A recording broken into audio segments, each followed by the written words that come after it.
बिहार में पासवान जी के भाई को ऐसी तोड़ फोड़ करके एक को निपटा दिया और दूसरा आ गया। हाँ चलिए। दूसरा शरण में आ गया, और देखिए दूसरा शरण में आ गया, और बहुत लंबी पॉलिटिक्स इनकी भी नहीं चलनी। धड़ा है अकाली दल के अंदर, वो चाहता था गठबंधन हो जाए, और एक धड़े ने खुल के विरोध किया कि हम अपने हितों का कुर्बानी नहीं देंगे। बहुत लंबे समय तक हम लोग लड़ाई लड़े हैं। अकाली दल का बहुत पुराना इतिहास है, 1920 से इसका हिस्ट्री है, और हम बीजेपी के हाथों इस स्टेट को नहीं गंवाना चाहेंगे। और हम नहीं चाहते कि बीजेपी यहाँ पे बराबर का पार्टनर बने। एक एन झगड़ा ये हो गया कि ये लोकसभा की 5 सीटें बीजेपी वाले मांग रहे हैं। उड़ीसा में एकदम समझौते के नजदीक पहुंच के समझौता टूटा। और वो क्यों टूटा, उसके 2 कारण थे। सभा की जो सीटें हैं उसमें बीजेपी को मात्र 6 सीट छोड़ने के लिए वो राजी हुए चंद्रबाबू नायडू, जिसको सहर्ष बीजेपी ने मान लिया। हाँ, कहा कि हाँ हम लड़ लेंगे 6 पे, कोई दिक्कत नहीं। टोटल कितना मोदी है जी को आंध्र प्रदेश में? टोटल 25 सीटें हैं लोकसभा की। 17 सीटों पे टीडीपी लड़ेगी, 6 पे भाजपा लड़ेगी, और बाकी जो बची हुई सीटों पे जनसेना लड़ेगी। टीडीपी ने 175 में से मात्र 10 सीटें भाजपा के लिए विधानसभा में छोड़ी, मात्र 10। आंध्र प्रदेश और उड़ीसा 2 ऐसे राज्य हैं जहां पे लोकसभा के साथ राज्य विधानसभा के चुनाव भी हो रहे हैं। और नीतीश कुमार भी इसीलिए चाहते थे कि राज्य विधानसभा का चुनाव साथ ही में हो जाए, ताकि हम अपना विधानसभा में भी सीट ज्यादा से ज्यादा ले लें।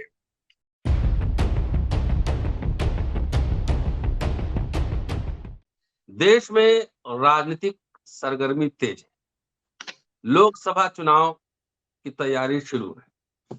इधर उत्तर भारत में बीजेपी अपने राजनीतिक प्रतिद्वंदियों को तोड़फोड़ कर रही है या गिरफ्तार कर रही है। हेमंत सोरेन गिरफ्तार कर लिए गए, उसके बाद दिल्ली के सिटिंग मुख्यमंत्री अरविंद केजरीवाल गिरफ्तार किए गए।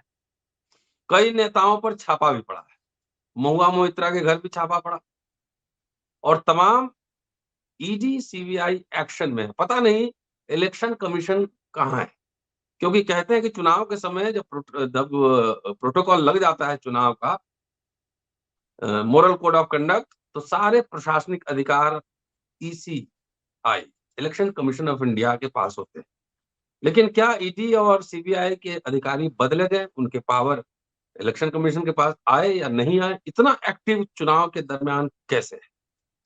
बहरहाल आज चर्चा का मुद्दा ये नहीं, चर्चा का मुद्दा ये है कि बीजेपी जहां नॉर्थ इंडिया में तोड़ फोड़ करके मिला रही है, आखिर हनुमान उनकी पार्टी में आ गए, बगैर जगह बाकी जगह क्या चल रहा है बीजेपी के सहयोगियों के साथ? आंध्र प्रदेश में टीडीपी चंद्रबाबू नायडू ने अपने शर्तों पे गठबंधन किया है।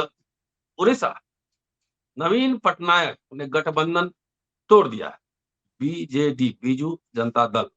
और पंजाब से खबर आ रही है कि शिरोमणि अकाली दल ने भी गठबंधन तोड़ लिया है। ये बड़े झटके बीजेपी के लिए भी है इस चुनाव के लिए। क्या है इसके सियासी मायने, यही बात करने वाला। दोस्तों, रतनलाल बोल रहा हूं और आप देख रहे हैं अम्बेडकरनामा। संजीव पांडे साहब मौजूद हैं, वरिष्ठ पत्रकार हैं और पॉलिटिकल मामलों के जानकार हैं। इनसे समझते हैं कि आखिर जो बीजेपी के गठबंधन से जो लोग भाग रहे हैं, उनकी खबर हेडलाइन बन रही है या नहीं बन रही? नहीं बन रही तो क्यों? स्वागत है संजीव जी। जी नमस्कार। नमस्कार सर। देखिए, हेडलाइंस तो बनी रही है, प्रतिदिन हेडलाइंस बन रही हैं। अब की बार 400 पार, प्रधानमंत्री जी के लगातार फोटोएं छप रही है, उनके नारे छप रहे हैं। लेकिन गठबंधन और 400 पार के नारे के बीच जो गठबंधन का जो सबसे बड़ा जो एक मतलब की जो बात यह है कि प्रधानमंत्री जी अटल युग में लौटना चाह रहे थे, और अटल युग में लौटते हुए उन्होंने नवीन पटनायक साहब से, चंद्रबाबू नायडू साहब से, अकाली दल से, सबसे दोबारा जुड़ाव करने की कोशिश कर रहे थे जो गठबंधन से बाहर थे। तो सबसे पहले तो आंध्र प्रदेश की हम लोग बात कर लें, जहां पे गठबंधन हो गया है भाजपा और तेलुगु देशम पार्टी के बीच। और तेलुगु देशम पार्टी ने अपनी शर्तों पे भारतीय जनता पार्टी को गठबंधन के लिए तैयार किया, और बीजेपी मजबूर किया, तो मानना पड़ा। देखिए, आंध्र प्रदेश और उड़ीसा 2 ऐसे राज्य है जहां पे लोकसभा के साथ राज्य विधानसभा के चुनाव भी हो रहे हैं। और नीतीश कुमार भी इसीलिए चाहते थे कि राज्य विधानसभा का चुनाव साथ ही में हो जाए, ताकि हम अपना विधानसभा में भी सीट ज्यादा से ज्यादा ले लें। क्या हुआ आंध्र प्रदेश में कि आंध्र प्रदेश में जो गठबंधन का पहला जो फार्मूला है वो मैं समझाना चाहता हूँ कि टीडीपी ने 175 में से मात्र 10 सीटें भाजपा के लिए विधानसभा में छोड़ी, मात्र 10। और जनसेना, हाँ, जनसेना जो एक नया जो वहां गठबंधन बना है, एक क्षेत्रीय पार्टी है, उसको लिए 23 सीटें छोड़ी। बीजेपी वहां पे इमीडिएट जूनियर नहीं है, बीजेपी वहां पे सेकंड तीसरा। जूनियर आप कह सकते हैं, फर्स्ट जूनियर भी नहीं है, सेकंड जूनियर कह सकते हैं। अब आइए लोकसभा की सीटों पे। लोकसभा की जो सीटें हैं उसमें बीजेपी को मात्र 6 सीट छोड़ने के लिए वो राजी हुए चंद्रबाबू नायडू, जिसको बीजेपी सहर्ष बीजेपी ने मान लिया। हाँ, कहा कि हाँ हम लड़ लेंगे 6 पे, कोई दिक्कत नहीं, टोटल क्योंकि कितना मोदी है जी को आंध्र प्रदेश में? टोटल 25 सीटें हैं लोकसभा की। 17 सीटों ओके। पे टीडीपी लड़ेगी, 6 पे भाजपा लड़ेगी, और बाकी जो बची हुई सीटों पे जनसेना लड़ेगी। 17 और 6 और प्लस जो देख लीजिए कि कितनी सीटें 25 में से बचती है, तो वो तो पे जनसेना लड़ेगी। तो बीजेपी को लोकसभा में 6 सीट, विधानसभा में 10 सीट। एक राष्ट्रीय पार्टी, दुनिया की सबसे बड़ी पार्टी, सबसे लोकप्रिय पार्टी, और उसको आंध्र प्रदेश में तेलुगु देशम से समझौता करना पड़े, और तेलुगु देशम 2018 में इनको छोड़ के चला गया था। तेलुगु देशम 2018 में इनको गठबंधन में था, वाजपेयी जी के टाइम में भी था, और नरेंद्र मोदी के टाइम में भी 2014 में ये सरकार में एनडीए गठबंधन में थे, लेकिन 2018 में छोड़ के चले गए थे। अब 2024 में चुनाव में इनको एनडीए में लाना पड़ा। तो अब देख लीजिए कि 10 विधानसभा, डबल इंजन तो भूल गए आंध्र प्रदेश में। प्रधानमंत्री जी हर जगह अपने भाषण में बोलते हैं डबल इंजन की सरकार, कि राज्य में भी हम, केंद्र में भी हम, तो डबल प्रोग्रेस स्टेट का होगा। इसीलिए वन नेशन वन इलेक्शन भी आ रहा है कि एक ही साथ सारा वोट पड़े और विधानसभा से लेके पंचायत से लेके पार्लियामेंट पे भी भाजपा कब्जा हो। लेकिन प्रधानमंत्री के प्रैक्टिकल मजबूरी देखिए कि डबल इंजन की सरकार बनाने वाले आंध्र प्रदेश में मात्र 10 सीटों पे संतुष्ट कर रहे हैं। क्यों कर रहे हैं? राज्य में बाकी भाजपा के नेताओं का क्या है कि आप अपना प्रधानमंत्री बनने के लिए बाकी विधायक के जो लड़ने के ख्वाहिशदान जो बीजेपी के नेता थे वो 10 सीट पे मान गए। अब आते हैं उड़ीसा।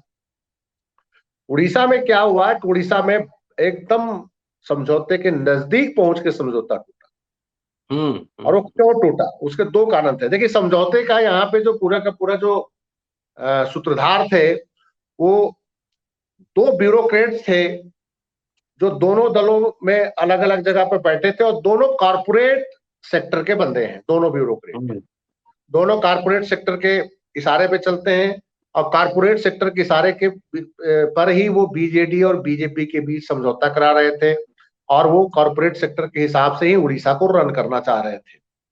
नवीन पटनायक के प्रिंसिपल सेक्रेटरी एक मिस्टर पांडियन है, तमिलनाडु के हैं, और नवीन पटनायक जी उन्हीं के बल पे लगभग सरकार रन करते रहे हैं। मंत्री भी उनके सामने बोल रहे हैं, पांडियन साहब के सामने मंत्री भी दरबारी की तरह हाजिर होते हैं।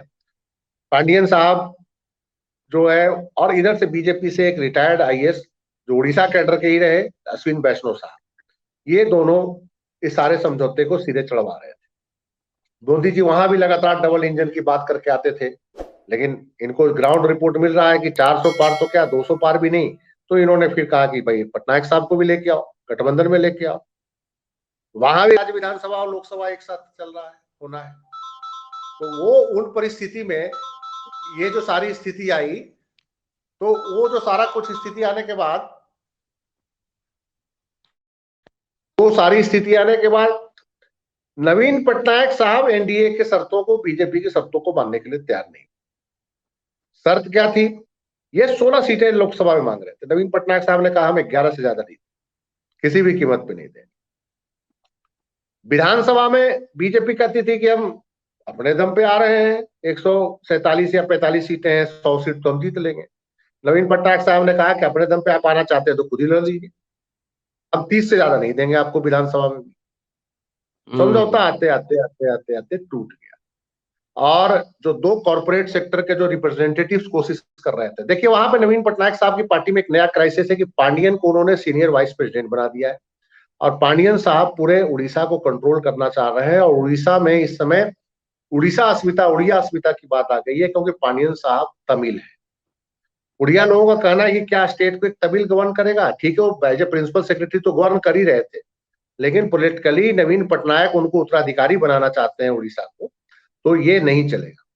और दूसरा जो है कि सबसे बड़ी बात यह है कि पांडियन साहब जो है वो बेसिकली जो बॉम्बे से जो 2 बड़े 3 कारपोरेट सेक्टर हैं उनके इंटरेस्ट को भी स्टेट के अंदर वॉच करते हैं पांडियन साहब, और वो कॉर्पोरेट सेक्टर भी चाहता है कि उड़ीसा को ये पांडियन साहब आगे गवर्न करें, ये पॉलिटिकली इसको कवर कर ले, कंट्रोल कर ले, खुद सीएम बन जाए, नवीन पटनायक उत्तराधिकारी बनने के बाद बीजू जनता दल की तरफ से प्रोजेक्ट हो जाए और सीएम बन जाए। तो वो जो उड़ीसा के लोग हैं वो इस चीज को बर्दाश्त नहीं कर रहे हैं, तो ये एक प्रॉब्लम आ गई। अब वैष्णव साहब तो ऑलरेडी है ही उड़ीसा कैडर के, तो वो इन स्थितियों के कारण जो है पूरा का पूरा वहां पे ये गठबंधन टूट गया। तो उड़ीसा का ये है कि उड़ीसा में फाइनली गठबंधन टूट गया है और बीजेपी और इनका रास्ता अलग अलग हो गया है, ये स्थिति। ठीक। पंजाब में अब क्या आते हुआ? हैं पंजाब से, अब पंजाब पे आते हैं। अकाली दल इनका बहुत ही रिलायबल पार्टनर 1960 के दशक से है, जनसंघ, जब जनसंघ होता था, और जनसंघ के दशक से अकाली दल से दोनों धर्म की राजनीति करते हैं, एक हिंदुत्व की राजनीति करते हैं और एक सिखिज्म की राजनीति करते हैं, लेकिन दोनों, एक अल्पसंख्यक पार्टी है, एक बहुसंख्यकों की पार्टी है, लेकिन ये पंजाब में मिल के लड़ते रहे, बड़े अच्छे रिलेशन रहे। लेकिन किसान मूवमेंट के दौरान मजबूरी में अकाली दल को गठबंधन से बाहर आना पड़ा, क्योंकि मैक्सिमम जो किसान थे पंजाब के थे और मैक्सिमम सिख किसान थे, फार्मर थे, और वो अकाली दल के वोट बैंक थे, इनको आना पड़ा और उस किसान मूवमेंट का खामियाजा इनको भुगतना पड़ा। बहुत बुरी तरह से पंजाब में हारे अकाली दल वाले, साफ हो गए। अभी इनकी बातचीत चल रही थी कि दोबारा एनडीए गठबंधन में आया है, और एनडीए गठबंधन में लगभग आने की तैयारी चल ही रही थी। एक जो धड़ा है जो सेंटर में बीजेपी के साथ मलाई खाना चाहता है बैठ के, एक नेता, एक धड़ा है अकाली दल के अंदर, वो चाहता था गठबंधन हो जाए, और एक धड़े ने खुल के विरोध किया कि हम अपने हितों का कुर्बानी नहीं देंगे। बहुत लंबे समय तक हम लोग लड़ाई लड़े हैं, अकाली दल का बहुत पुराना इतिहास है, 1920 से इसका हिस्ट्री है, और हम बीजेपी के हाथों इस स्टेट को नहीं गंवाना चाहेंगे, और हम नहीं चाहते कि बीजेपी यहाँ पे बराबर का पार्टनर बने। एक एन झगड़ा ये हो गया कि ये लोकसभा की 5 सीटें बीजेपी वाले मांग रहे हैं। इसी बीच बीजेपी के लिए एक और बुरी खबर पंजाब से आई, किसान आके हरियाणा के बॉर्डर पे बैठ गए। अकाली दल जो बातचीत चला रहा था एकाएक पीछे हट गया, बैकफुट पे आ गया, भाग लिया, क्योंकि उसको पता था कि किसानों का गुस्सा सीधा हमारे ऊपर पड़ेगा अगर हम बीजेपी से कोई समझौता किए तो। परसों इनकी एक मीटिंग हुई है चंडीगढ़ में, उस मीटिंग में इन्होंने फैसला लगभग लिया, 90% लीडरों ने सीधा कह दिया कि नो, हम इनसे कोई समझौता नहीं करेंगे।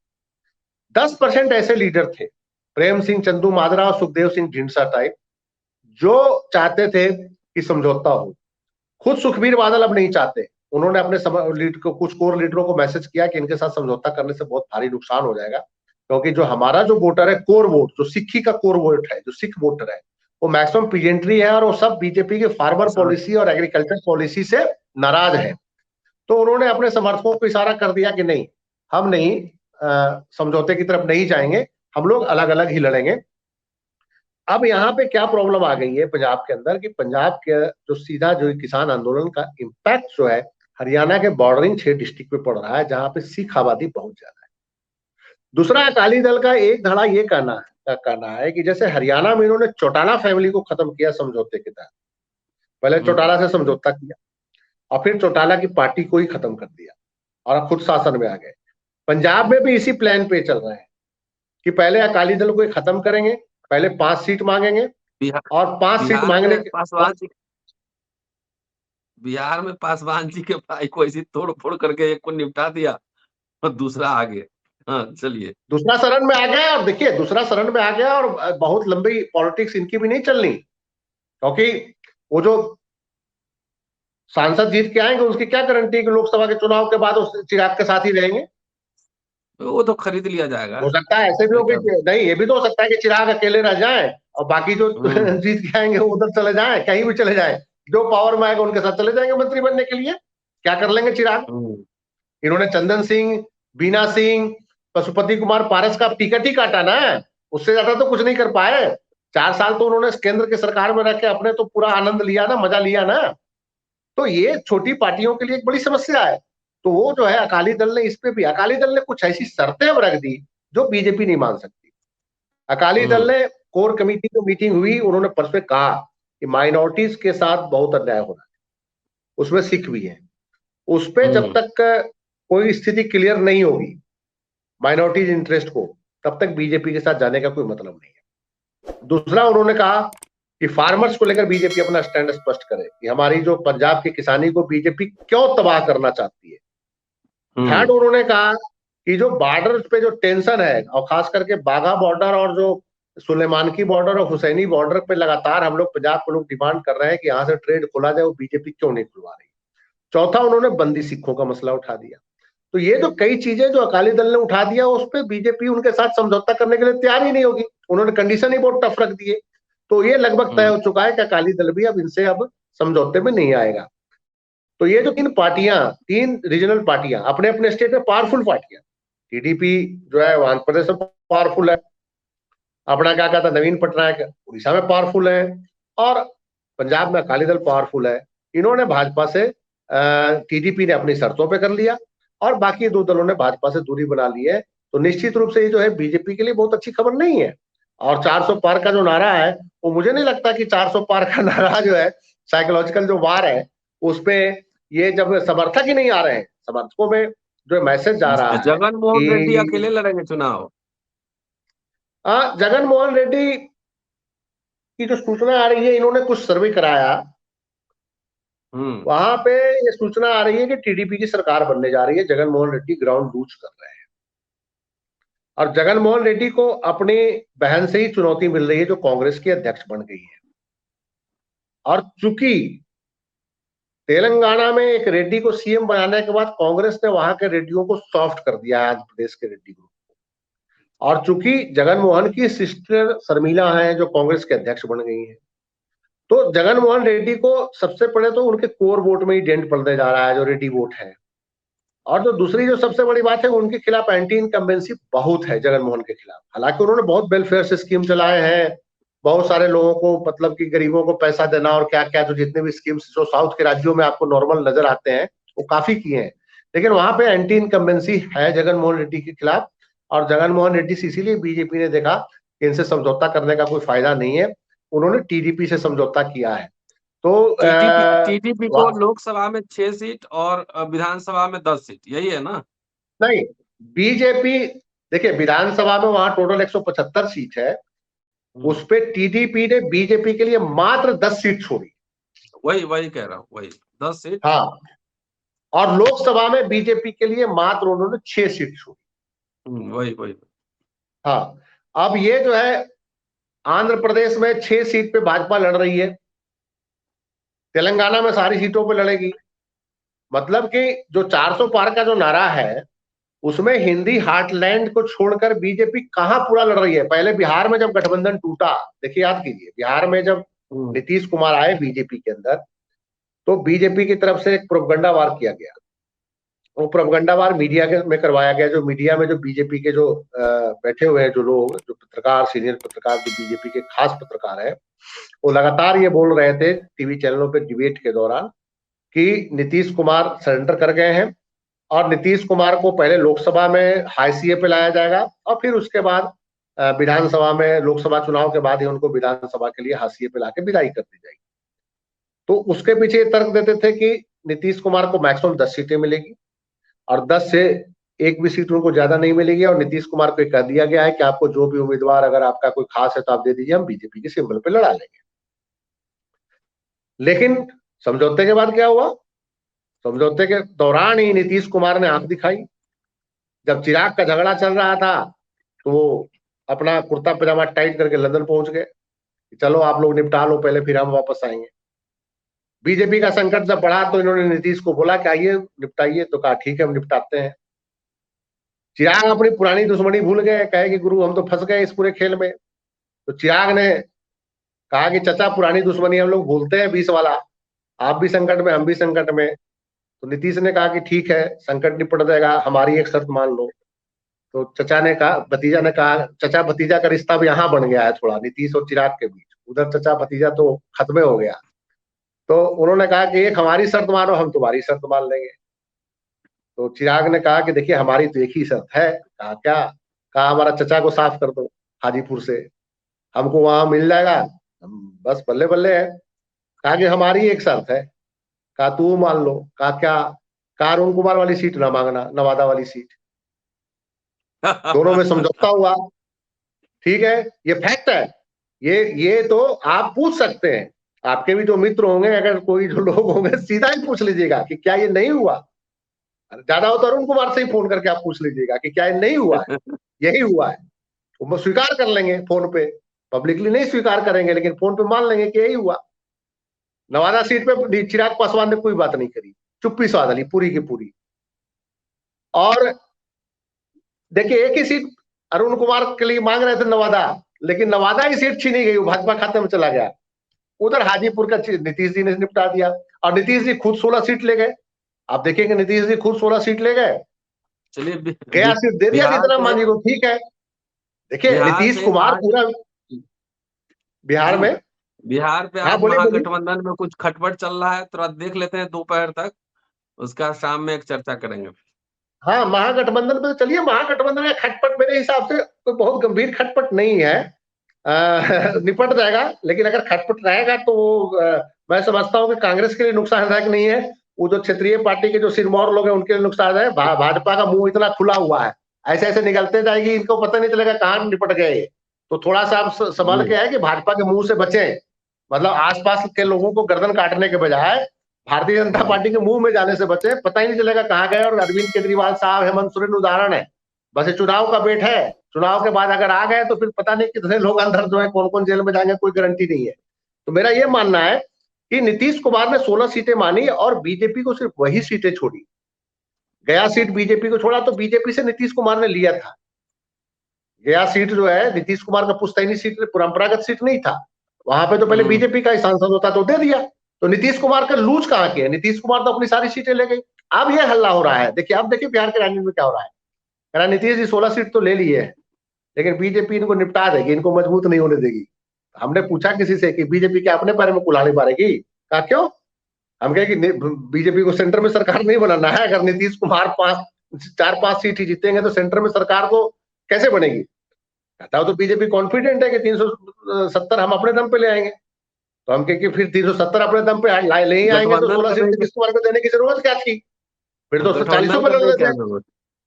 भारतीय जनता पार्टी लड़ने की क्या जरूरत थी, सारे पर लड़ लेते। मैं कहा कि वो जो हनुमान जी थे नरेंद्र मोदी जी के, हनुमान जी तो एक आया कि एकदम बोलने लगे गुस्से में कि हम तो गठबंधन से बिहार के जनता से है, ना हमारा गठबंधन इधर है ना हमारा उधर है, हम तो जनता के साथ है। एक दिन पहले तक हनुमान थे, जनता से गठबंधन हुआ, उसके बाद बीजेपी इतना घबरा गई तो उनको 5 सीट दे दिया। और वो जो केंद्रीय मंत्री थे उनको 2 मिनट में छोड़ छाड़ के भाग गए। वो बेचारे घूम रहे हैं, उनको अब आरजेडी वाले भी नहीं एक्सेप्ट कर रहे हैं, सुनने में आ रहा है। वो तो इतने बेचारे परेशान हो गए, आरजेडी वाले भी टिकट देने को तैयार नहीं हो रहे हैं।